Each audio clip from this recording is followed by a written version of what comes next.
Now this is for the elastic waistband. The way that you're going to do that is you're just going to get your girl, and I've got I think it's an inch, 1 inch elastic, and just pull it around them and then give it a little bit of a tug, just not uncomfortable, just a slight tug. When you cut it, you're going to want to overlap it so that when you sew it, it will get overlapped a little bit. So we'll cut it about there. And when you've put it on your girl, just do it around her waist. She might like to pull it down to her hips, and she can do that too, but for the measurement, just pull it around the waist. So you've got about an inch overlay with it snug but not uncomfortable. All right, now this is for our bows on the leg. I do have a bit of a bow fetish, so if any of you don't know how to fold a bow so that both sides are coming down, please come and find me. I would really love to help you so that these bows get put on their legs properly. But what you're going to do is you're going to overlap your piece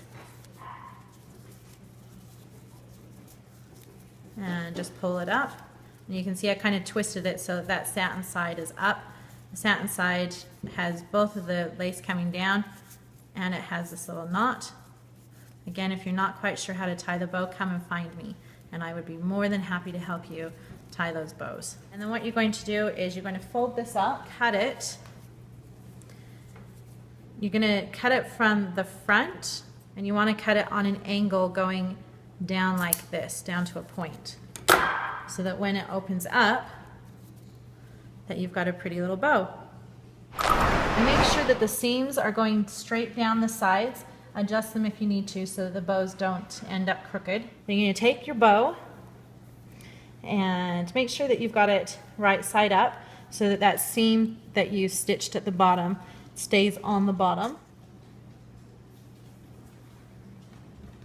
And make sure that you do tack all 4 sides down. It's important to have them wearing the shorts when you tack it to them, because when they take it off, the bow will be loose on them, so that when they have it on, then it's stretched flat across their bottoms, because when they have their dresses on, we don't want to have a big bulk at the back of their dresses. So we need to make sure that it's in the right spot, again right down the center of the leg at the very bottom. And you can kind of see as I've pinned it, it's flattened them out a little bit. When you stitch it, then you can fluff it up a little bit more. Okay, and then you're just going to tack the corners, so you can go on the inside and just catch the fabric underneath. Try not to get it all the way through the top so that you don't have stitches showing through on the other side. All right, so now that I've tacked down the 4 corners, I'm working on this little middle knobby bit here so that it stays in place and doesn't move. And I've stitched the top and the bottom of it so that it just reinforces it. Make sure that you do stitch it down really well, because we don't want the bows coming off up on the stage while they're dancing around, and they are going to be doing a lot of dancing, and so the bows need to stay in place. So that's all 4 sides tacked down plus this little middle part. All right, now we're going to tack on these little leg bows. Make sure that you've gotten it all the way through, and if you get it all the way through thickness, not all the way through the front, because again we don't want stitches being shown through there, but just get through as much thickness as you can, and that will ensure that the bow stays tight as well, instead of it coming loose as they're dancing around. And fluff up the little bows so that they're nice and cute. And now we're going to work on the elastic part. This will be the trickiest part of the pants, just because it takes a little bit of time. So you've got your elastic. Now, as you can see, I've folded it over. I've zigzagged stitched on both sides. So you can see on this side, on that edge, and this edge. And I've zigzagged it so that it's given it nice, a lot of strength, but it still has a bit of give in it so that it won't break the stitches when it stretches. Go back and forth on this several times, again, just to reinforce it.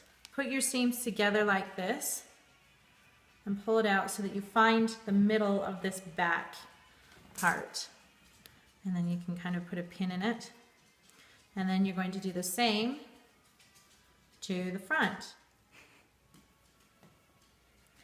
And then on your elastic, you don't need to mark that because that's the middle of your back, but you're going to want to mark the middle of the front of your elastic.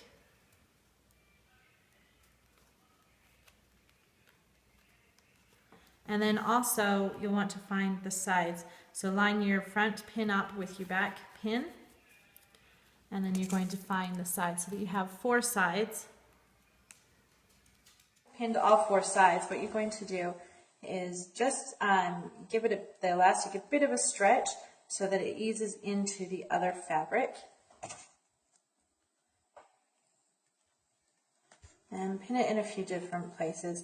You shouldn't have too much fabric coming off the edge. If you've sewn, what's such a crooked pin? If you've sewn before, sometimes you have to really give the elastic a bit of a tug to fit all the fabric. But depending on your girl, will depend on whether you need to have a lot of give in it or not. So you can see that if I stretch it just a little bit, it fits nice onto that fabric. And then just do that all around, and then we'll come back. And there's the elastic around the top of the bloomers. So that's it. That's the bloomers. So it's pretty simple. It shouldn't take you very long. Maybe half an hour to an hour should only take you at the most. If you have any questions or need help with anything, you can contact me through Mrs. Smith. You can just call her and get my phone number if you need to. I would be happy to help. I will be around at the school and at some of the practices as well, so you can come and find me there. But good luck with it, and it should be pretty easy for you, hopefully. And if not, give me a call.